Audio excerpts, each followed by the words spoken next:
1 year ago, in my last Gresham lecture, I spoke of slavery and the City of London. Tonight I speak of scholars, thinkers, novelists, artists, sculptors, and poets in the 20th century. These were immigrants, descendants of enslaved Africans and of indentured Indians who had labored on Caribbean plantations. In coming to Britain, they sought to challenge a spiritual regime of unequal personhood produced by the colonial order.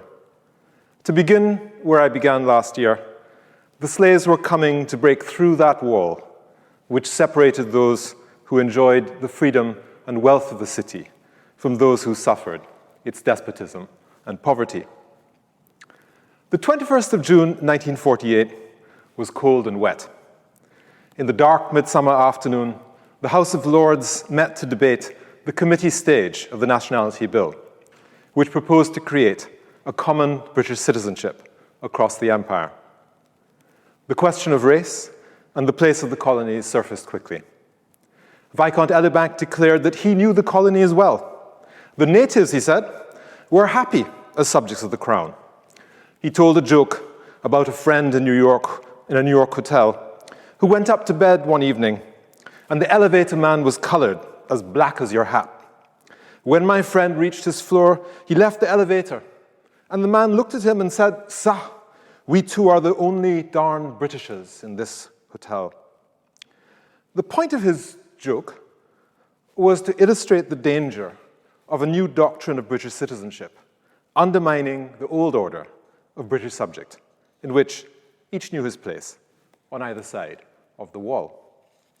Jowett, the Lord Chancellor, in his reply, sought to put such anxieties to rest, declaring, "Most of the colonial people will not read this bill, and I do not think they would understand much about it if they did." As he spoke, 30 miles away at Tilbury, the Empire Windrush docked. Many of its 1,000 passengers would have bought their tickets after the bill's first reading in the Commons. They might have had something to say to Jowett. They were confined on board until the next day, and there's no record of their debates.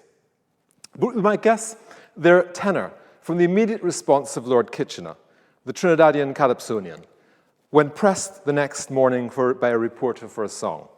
He declared, "London is the place for me. London, this lovely city." What is often missed about that song is that it is not a celebration of arrival, but of return.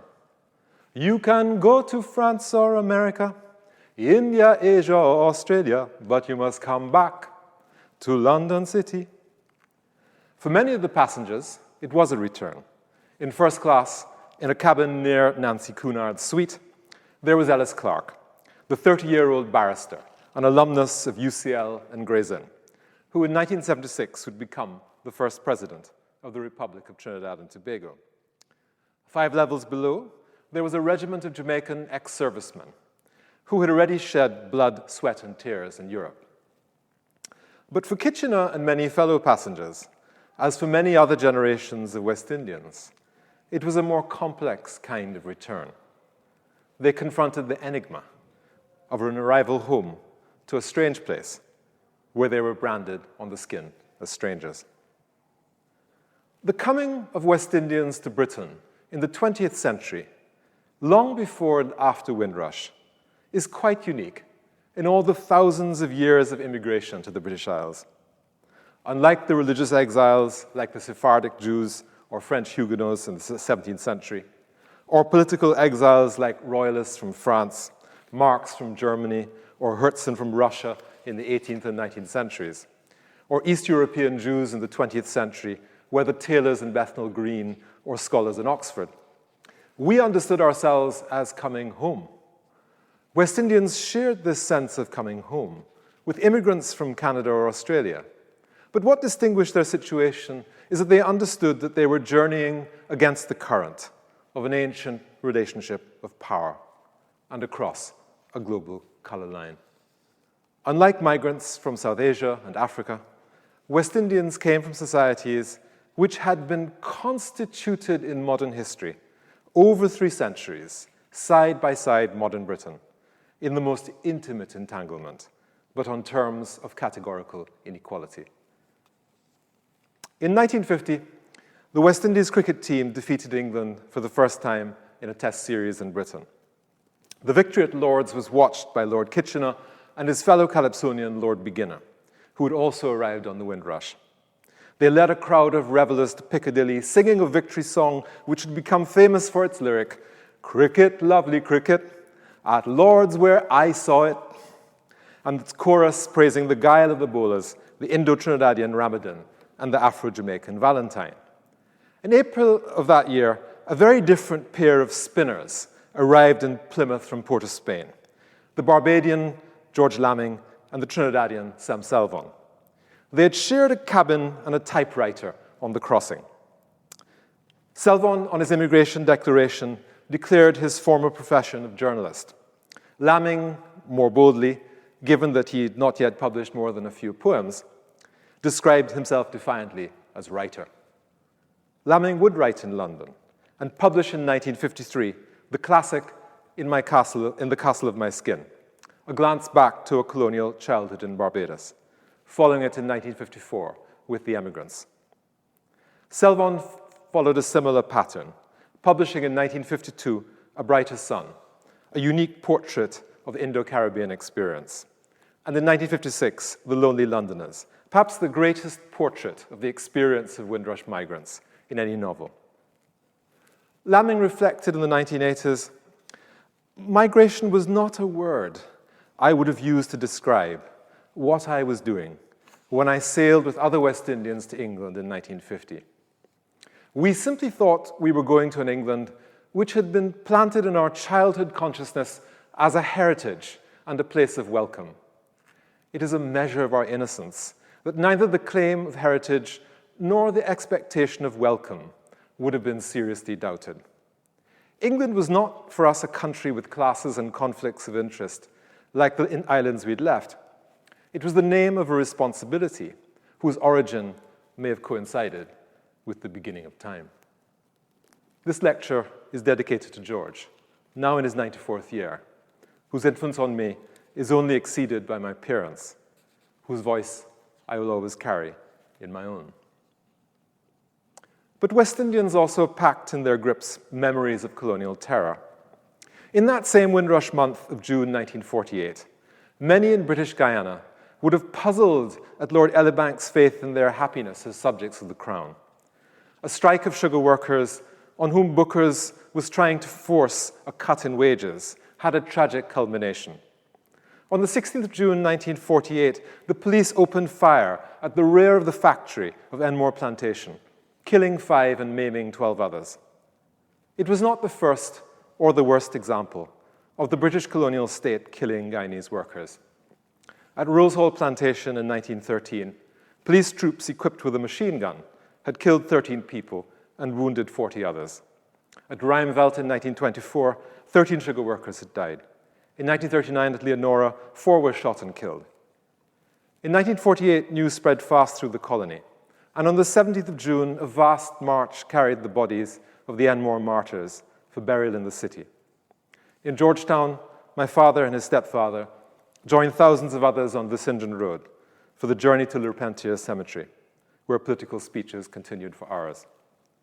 This history, 300 years of confrontations, of workers against the combined force of the planters and the colonial state during and after slavery and indenture, is also part of the Windrush story.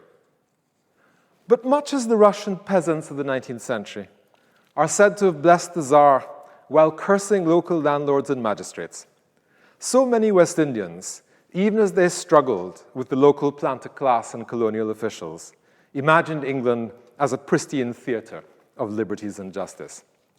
There were 2 Britons in West Indians' minds. One was the Britain which was the mistress of a violent system of colonial domination and inequality, the Britain that had allowed the betrayal of Abyssinia in 1934-35. But the other Britain was an idea synonymous with high culture and democratic rights. That higher England gave a freedom of thought and action which the sedition laws passed in the colonies after the Russian Revolution denied. There, their talents would find opportunities denied at home. Battles might be won which were not winnable in their native islands, from which a new order of justice might reach the colonies. Britain was the sign under which they participated in the cosmopolitan. Their journey to the putative mother country should be seen as an attempt to resolve that contradiction. Their quiet disappointment would be to find that the realities of Britain at home, on the other side of the wall, never quite matched that heroic colonial myth. Every Windrush migrant traveled to Britain with memories of the violent social struggles of the 1930s and the wave of strikes and riots which spread from Belize in 1934 through to Barbados, British Guiana, Trinidad, and Jamaica in 1937 and 1938. But those memories would have been entangled with memories of the Royal Commission of 1938, which investigated these disturbances and listened to the complaints of the poor. In Barbados, for example, commissioners ordered loudspeakers to be placed outside so that ordinary people could hear testimony as it was delivered. What emerged was extraordinary political theatre, with the crowd's shouts of "yes" or "he lie" penetrating into the council room, even sometimes returning in an amplified echo to the crowd. And that Royal Commission, in its first report in 1940, had demanded that colonial governors enact legislation to protect unions from action for damages consequent on strikes, to make picketing legal, and to create a system of workmen's compensation. Injustice was local. Justice might just come from that distance, perhaps mother country. That is not to say that many did not hold Britain as an imperial power responsible for the iniquity of local authority. But they had faith that other outcomes were negotiable through alliances with progressive interests in Britain, whether the Fabians for Norman Manley, the Labour Party for Grantley Adams, or Fenner Brockway and the Communist Party for Cherry Jagan. The migration to Britain might thus also be seen as an equivalent of that attempt by the Barbados crowd in 1938 to reach that megaphone which made voices audible. The BBC, English publishing houses, art schools and galleries became the megaphones through which the creative genius of the Caribbean found expression in the 1940s and 50s and could then become valuable in the soil which had produced it. Lamming noted ironically much later, "Such are the contradictions of this imperial arrangement, that this same power which had organized the castration of our creative energies would be responsible for returning our names where they belonged. The enemy had rescued us from total anonymity." In my last Gresham lecture, I spoke about economic and social history. This lecture is an example of what my guild calls intellectual history, but not as it's usually done in Britain. Intellectual history, or as they call it in Cambridge, the history of political thought, has been dominated by a focus on the relationship of published texts to earlier published texts.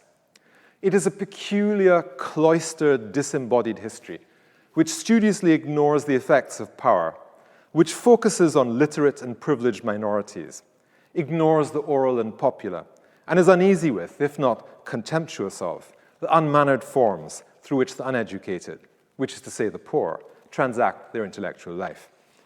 It reproduces that ancient alienation of mind from hand, which preserves thought as the privilege of a class or caste distinct from material life.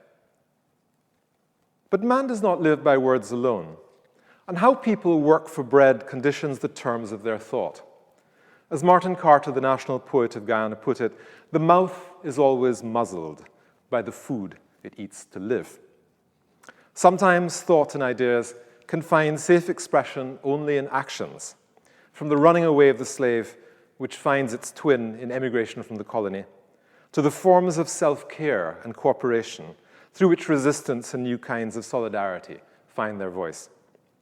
And what is said or written will always be marked by how power and privilege is organized in its context.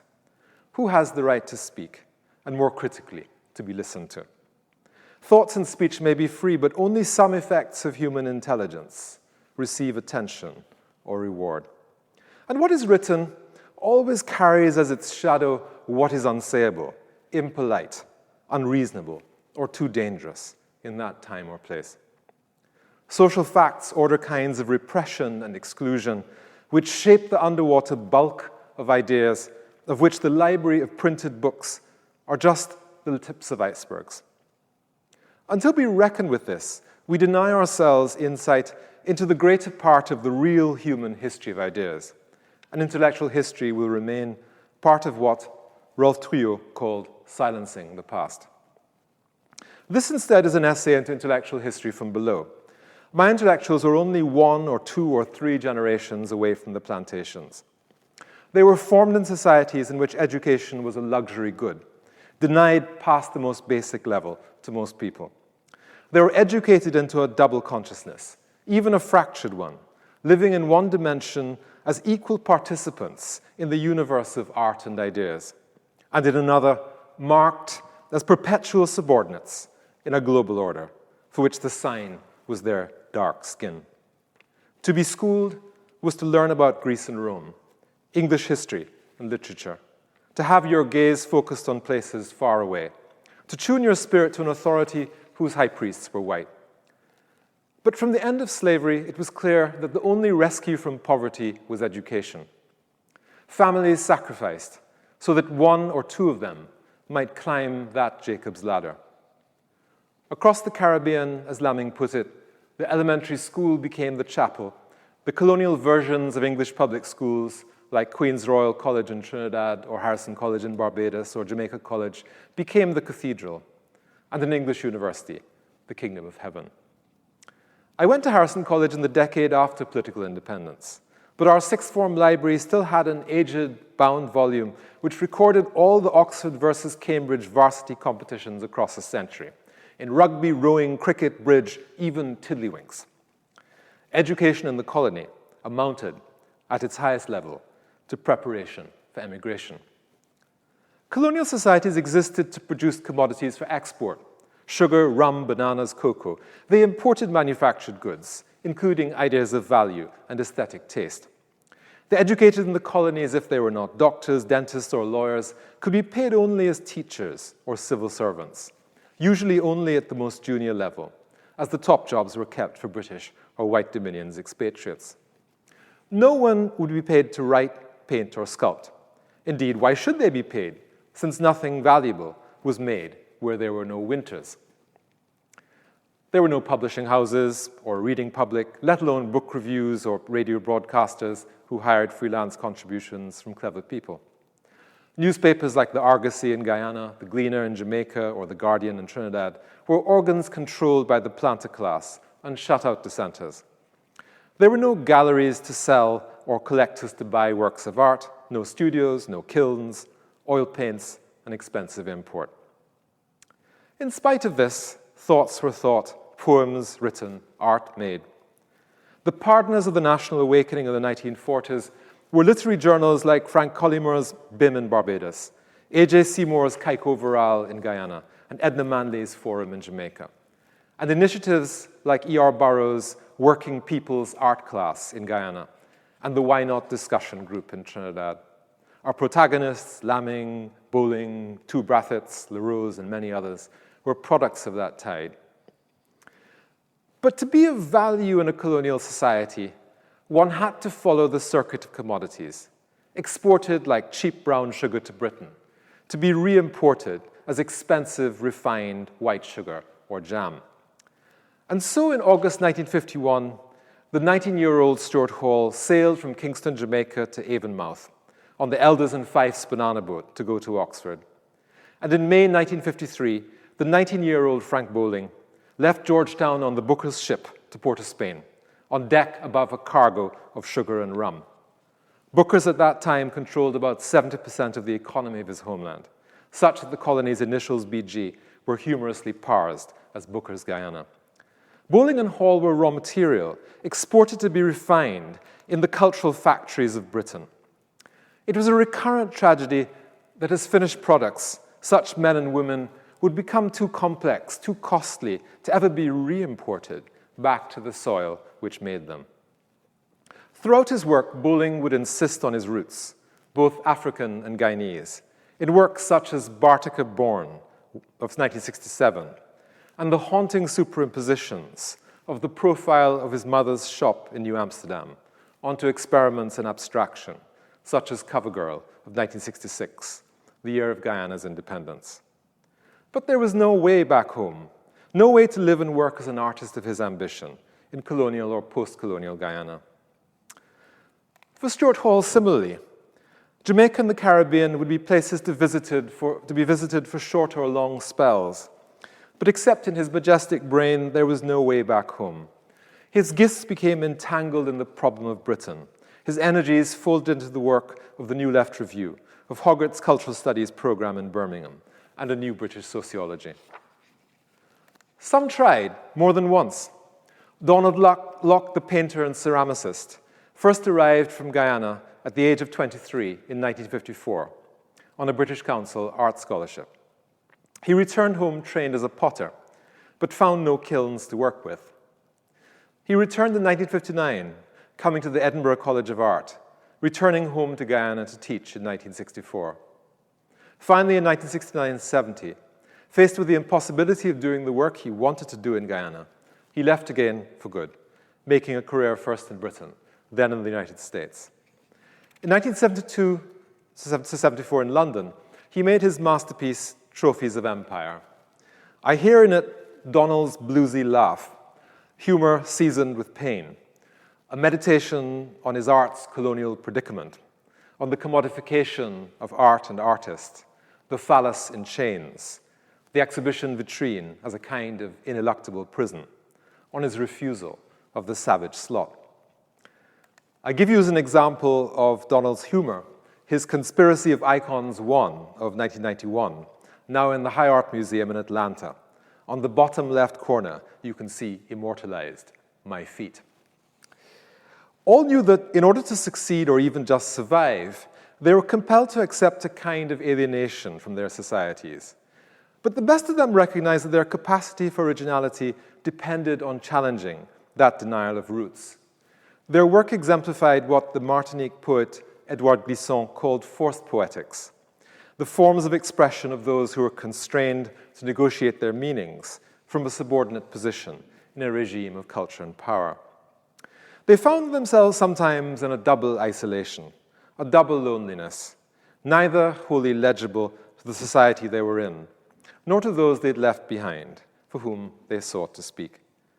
We can rescue them retrospectively from that alienation through restoring that connection between cutlass and typewriter. The writers and artists were no different from the peasant farmers, nurses, mechanics, and masons who could scarcely eat at home and who journeyed to work for their fair share of life.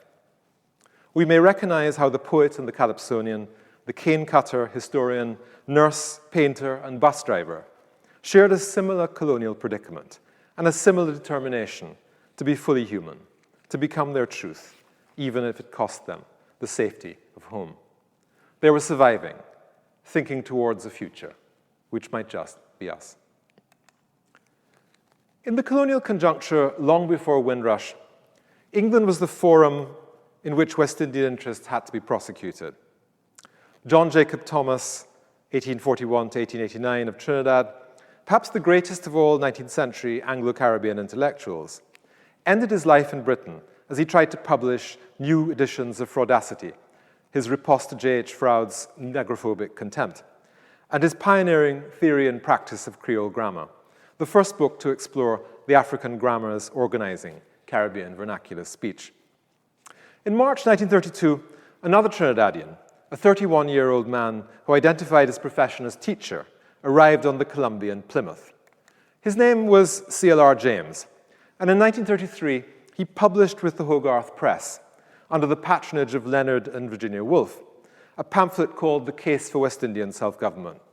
He would go on in 1936 to publish a novel, Minty Alley, and in 1938, his historical masterpiece, The Black Jacobins. He left by 1940 west to Mexico and New York, but returning in the 1950s as another kind of Windrush migrant.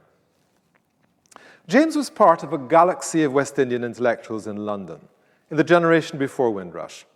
The interwar cohort has received increasing attention, in particular from Mark Matera. Prominent among them were the Moody brothers, Harold, who helped found the League of Coloured Peoples, a British response to the NAACP, and his brother Ronald, the sculptor. George Padmore, the former head of the Pan-African section of the Comintern, joined James in forming the International African Service Bureau. At the LSE, Arthur Lewis took a top first, which led to his appointment as the first black lecturer. He began that puzzling over the economics of development, thinking always of his Caribbean islands, which would lead in 1979 to his winning the Nobel Prize for Economics. Eric Williams, first in the first class in history at Oxford, wrote much of his field-changing 1938 DPhil dissertation in London, later published in 1944 as Capitalism and Slavery, before taking the road which led him to be the first Prime Minister of Trinidad and Tobago. In 1932, when James came from Trinidad, Una Marson, the poet, playwright, activist, and broadcaster, arrived from Jamaica. In a 1944 BBC war propaganda film for the West Indies, London Calling, she's seen here with Leary Constantine, the cricketer, and squadron leader Ulrich Cross, 1917 to 2013, the most decorated West Indian of the RAF, later a prominent jurist, whose life is the subject of the 2019 film Hero. Less well known is the late 1940s. This is unfortunate, since this generation was a crucial one for the building of Caribbean institutions over the next decades. Lewis, who had completed his PhD in 1940, was lecturer, then reader, in the economics of colonies at the LSE. In 1948, he would go to Manchester as the first black occupant of a British professorial chair, before he returned in 1960 to lead the University of the West Indies. He mentored many. Among them was the brilliant historian Elsa Gavaya, 1925 to 80, who won the Pollard Prize in English History at UCL in 1947 and the top first of her year in 1948, completing her PhD after her return to the Caribbean, where she founded Caribbean history as a subject in its own region. Sir John Neill's comment on Gavaya is worth quoting for its praise and its condescension.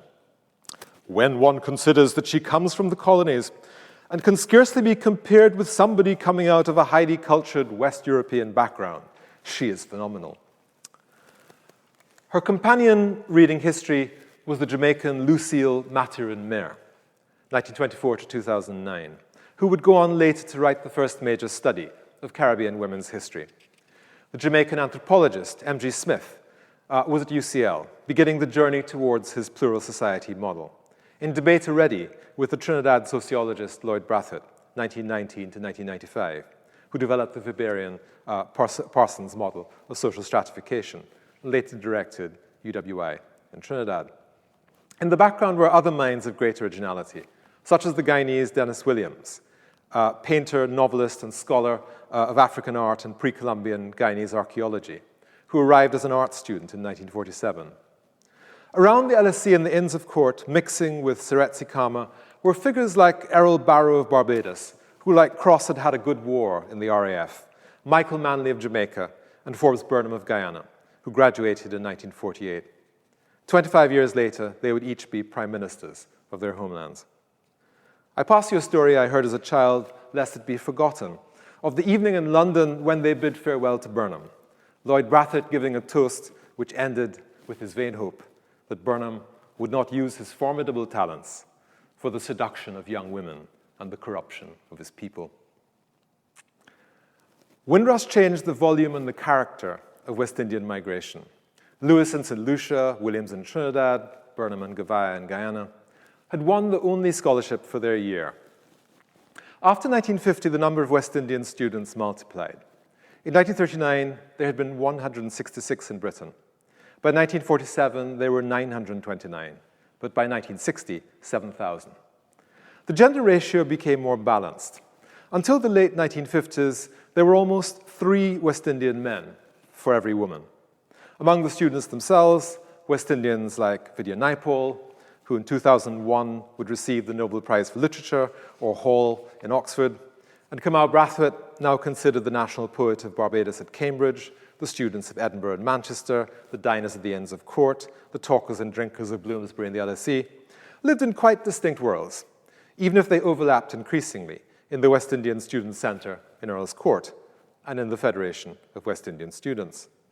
But more important now was that tens of thousands of people came from that majority of the West Indian working class to which colonial society had not given much schooling. Some students, like Sleepy Smith, later Sir Frederick, worked sometimes in the coal yard of Euston with other West Indians, black people at the time being barred from working inside the station. But most ranged in quite different territory from the workers, who shared houses in Notting Hill, Ladbroke Grove, Kilburn, and Brixton, and far too from the haunts of Lamming, Salkey, and those who came after, such as the novelist Wilson Harris in 1959. All of these worlds were, however, forced into collision, where they sought housing, jobs, and faced the police and racist violence.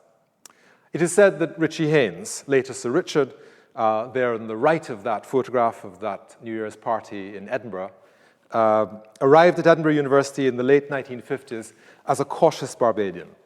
But after a trip to London when he was beaten up in Notting Hill by Teddy Boys, he returned to Edinburgh and threw himself into left politics.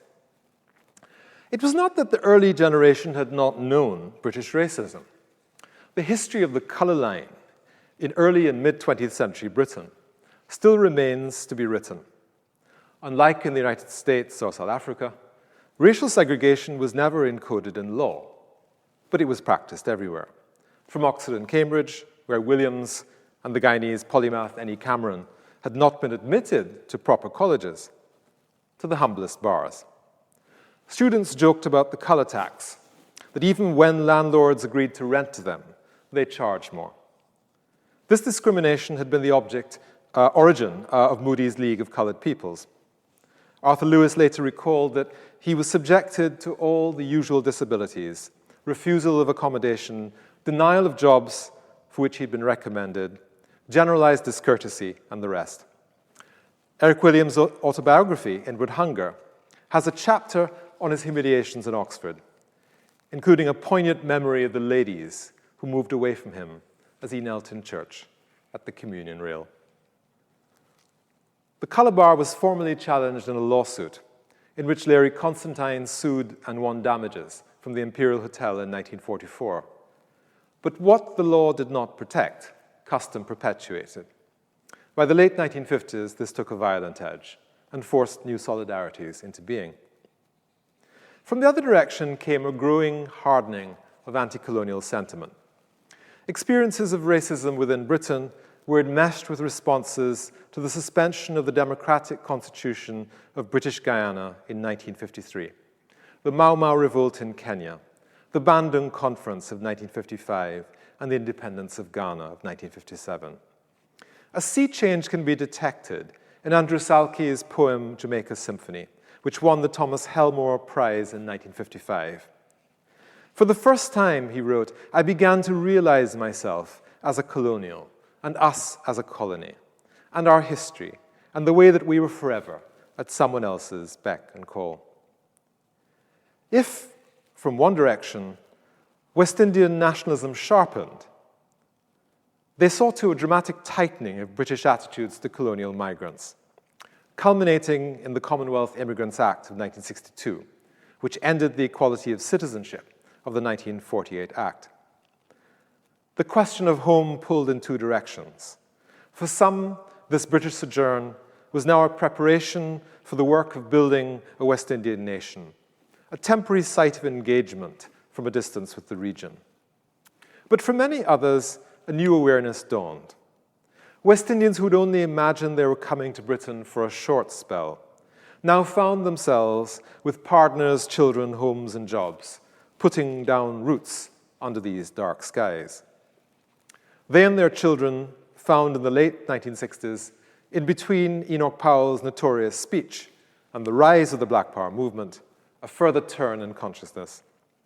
That period between 1958 to 1970 is the critical decade for the emergence of a self-conscious Black Britain, and it is to it we now turn. Vital catalysts in that story were the political refugees who ended up in Britain in the 1950s and 60s, of which I will focus on four. C.L.R. James, who we have met before, Claudia Jones, 1915 to 65, Richard Hart, 1917 to 2013, and John LaRose, 1927 to 2006.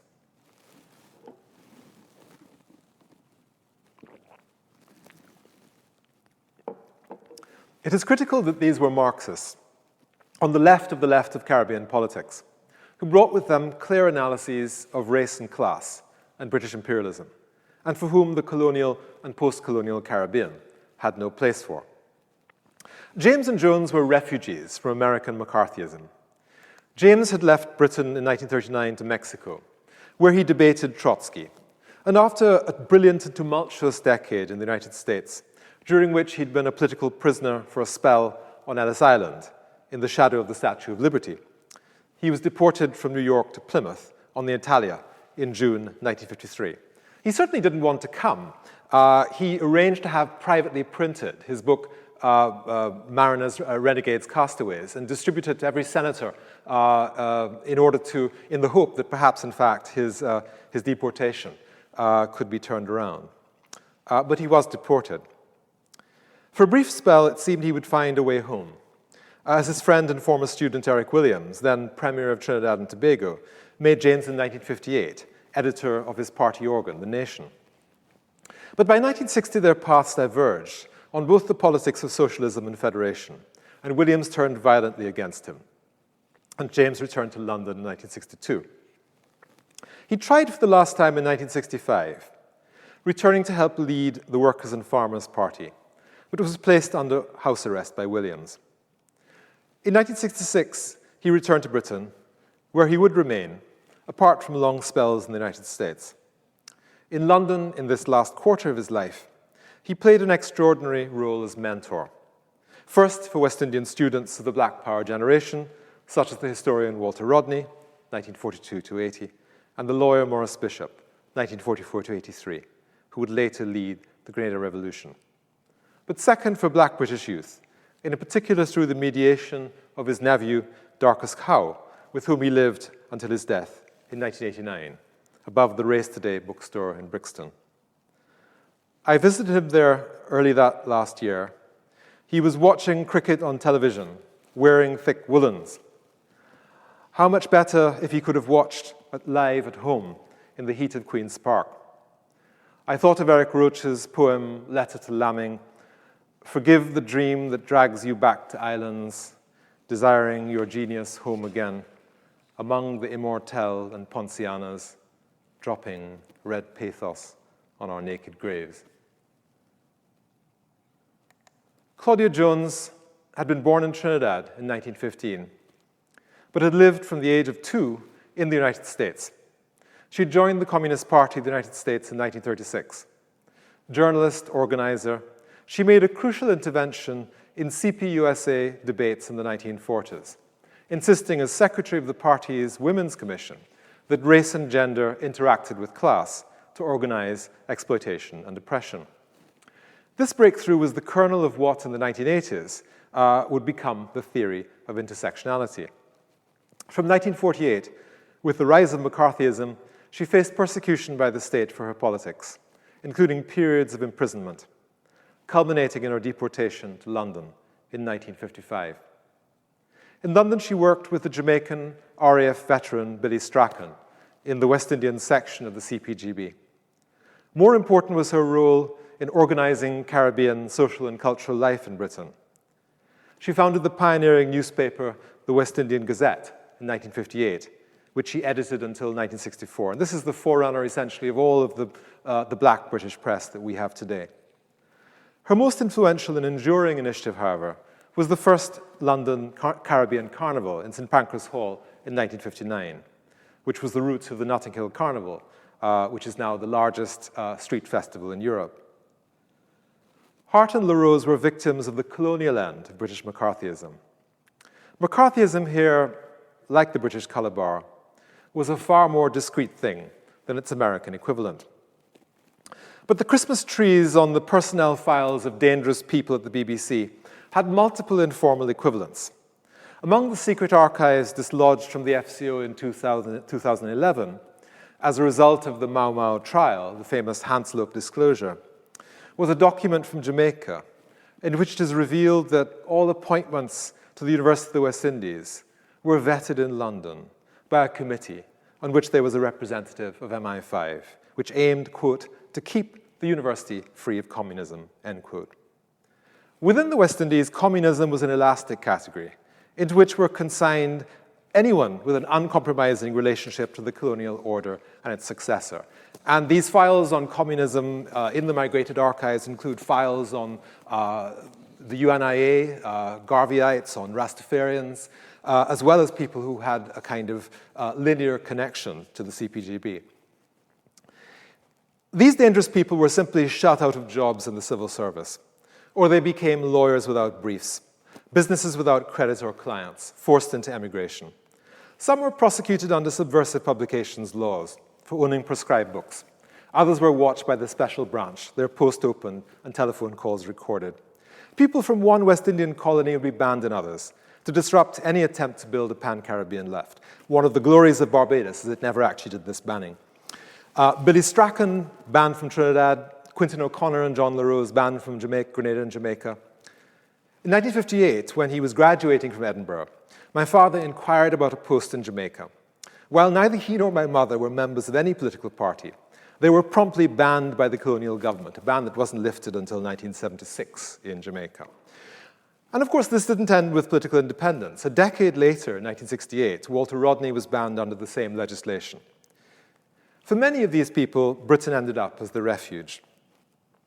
Richard Hart, born 1917, had been a leader of the Jamaican trade union movement and a founder member of the People's National Party, placed in detention for a spell during World War II.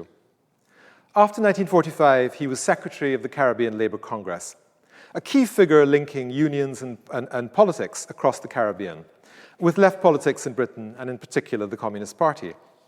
By 1952, he was one of 4 key left figures expelled from the PNP.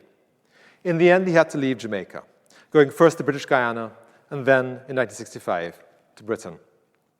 Exiled, living as a solicitor for Surrey County Council, he published the 2-volume Slaves Who Abolished Slavery, a history of the role of African resistance and rebellion in the end of slavery, and a string of studies based on his intrepid research in the Public Record Office and his own extensive personal archives into the history of the national movement in Jamaica.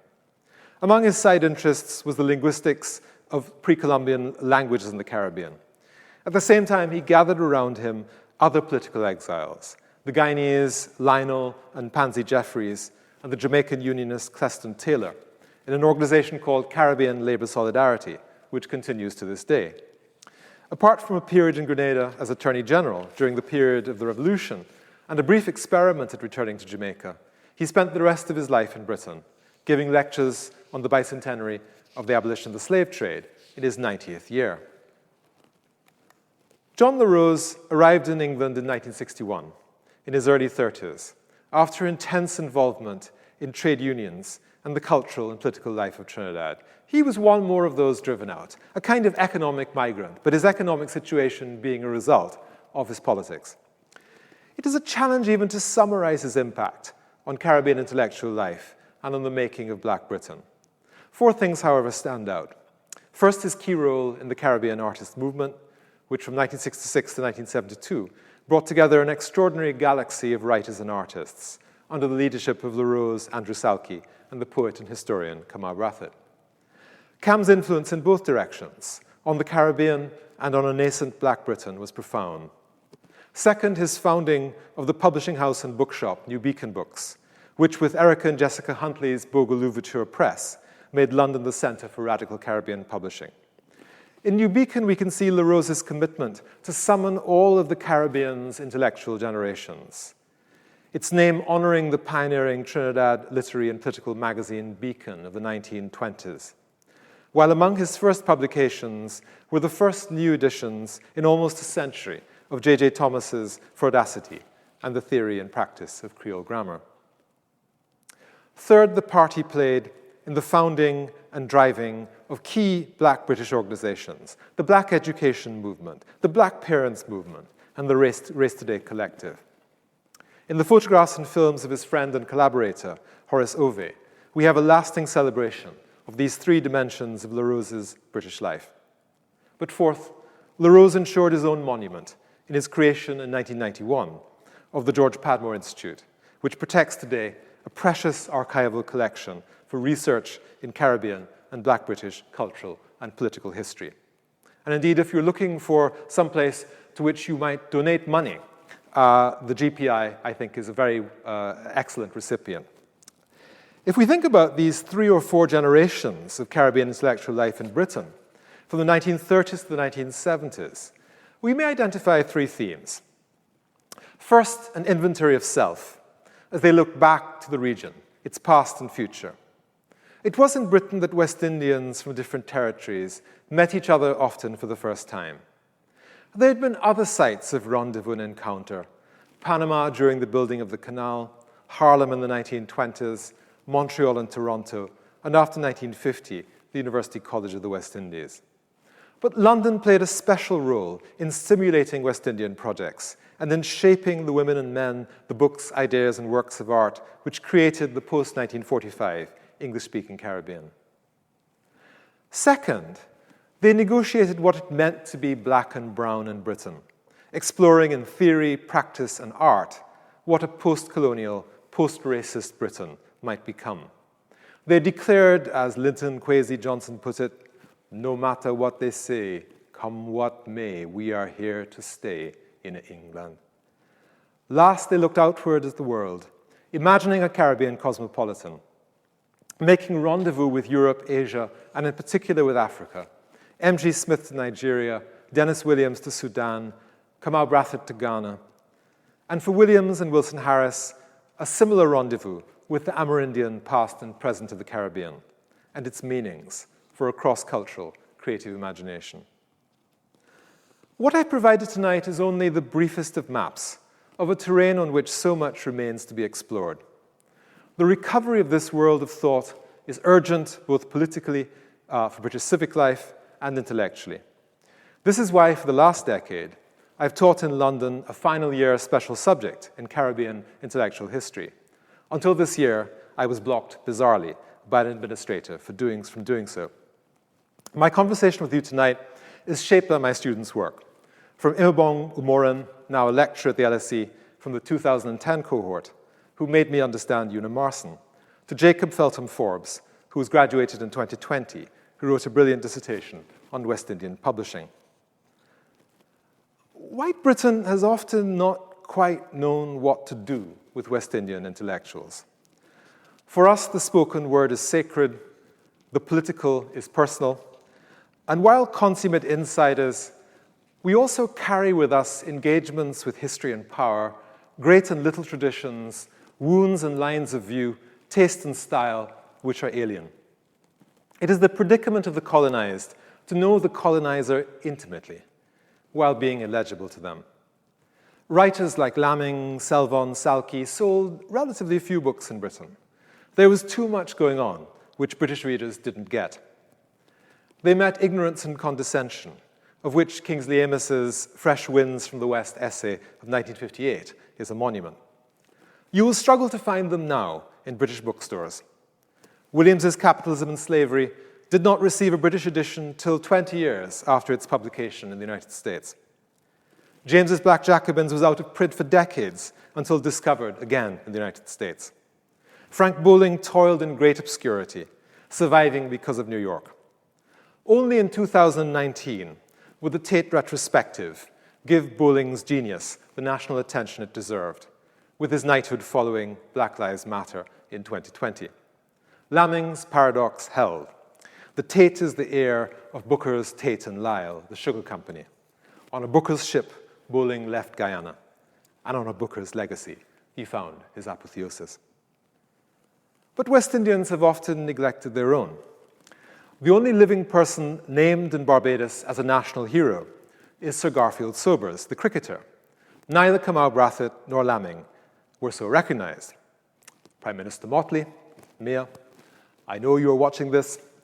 It's time to honor the greatest living Barbadian. A prophet should not be without honor in his own home, among his own kin. In Britain, there's a kind of recognition happening. Last week in Cambridge, Pembroke College unveiled in its hall a portrait of its alumnus, Kamau Brathwaite, 1930 to 20, and flew the Barbados flag from its tower. That recognition, however, the knighthood of Bowling, for example, or the appointment of Sunita Aline to lead Jesus College, Cambridge, or Baroness Amos to run University College, Oxford, is less a victory of ideas than of the broad mass of black British people who have refused exclusion from national life for generations. Its partner also, let us never forget, is the continued injustice experienced by victims of the Windrush scandal. And while Bowling and Brathwaite are now honoured names, their moral and intellectual hinterlands remain to be journeyed into by Britons, white and black. At the climax of Get Up, Stand Up Now, the 2019 exhibition at Somerset House, curated by Zach Ove, a magnificent act of homage to his father's generation, was Zach's own sculpture, Umbilical Progenitor. It explores via an Afrofuturist kitsch aesthetic the entanglements of the dead, the living, and the unborn. We are a future they must learn, Lamming wrote in his 1971 novel, Natives of My Person. We may now be beginning to remember that future. Thank you.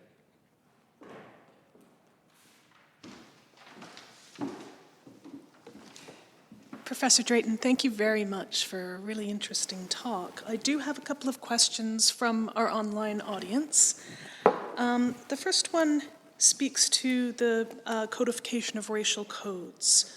Why did Britain never codify racial codes into mainland British laws, as they did in Barbados and then in South Carolina? This is a very long story. It's worth thinking about the way in which the British Empire operated as a system of overlapping jurisdictions.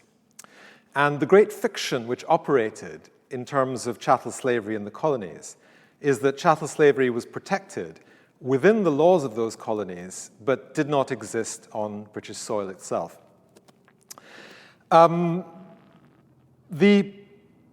The forms of what in France in the 18th century are called the laws, discriminatory laws passed within France against people of color, have no equivalent in Britain. And it's an interesting question. I mean, I have no simple answer to this, except to say that I suspect it was simply because it was thought to be either inefficient or unnecessary.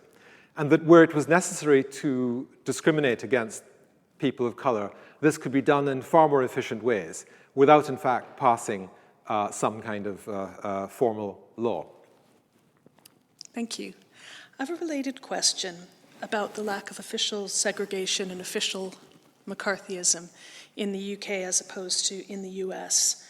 Is there a fundamental difference in literary and artistic responses as a result? A difference between, I'm afraid, of course, you can't quite see clarification from the questioner. A difference between Britain and the United States as a result. I think that's right. Yes. This person is talking about the literary I think there's a very clear difference, and Lamming discusses this. I think in comparing the situation of Baldwin in the United States to the situation of black writers within Britain. The forms of racism which operated in the United States were of a different character from those which operated within West Indian colonies or even within the British Empire. And this created a space in which there was a possibility, at least in theory, of movement. You would be patronized, you would be condescended to, but just by chance, you might catch the eye of a critic who would give you attention. Whereas I think in the United States, it would have been much harder for figures who were writers, in fact, to take their place. But again, this would require, I think, a far more extensive conversation than we can do here. Thank you. One of our audience has said, I recently saw the following tweet from Ansel Wong. Another major historical mistake, Claudia Jones was not founder of the Notting Hill Carnival. If anyone founded it, it is Lassette.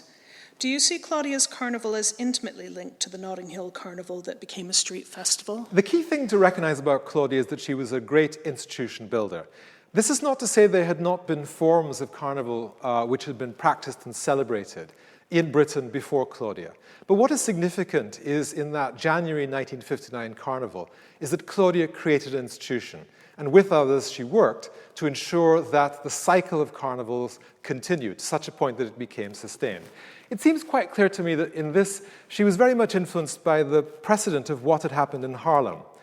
Before there was a carnival, until 1964, it's often forgotten, carnival in Labor Day in New York didn't happen in Brooklyn. It started from Harlem and it would come down Fifth Avenue.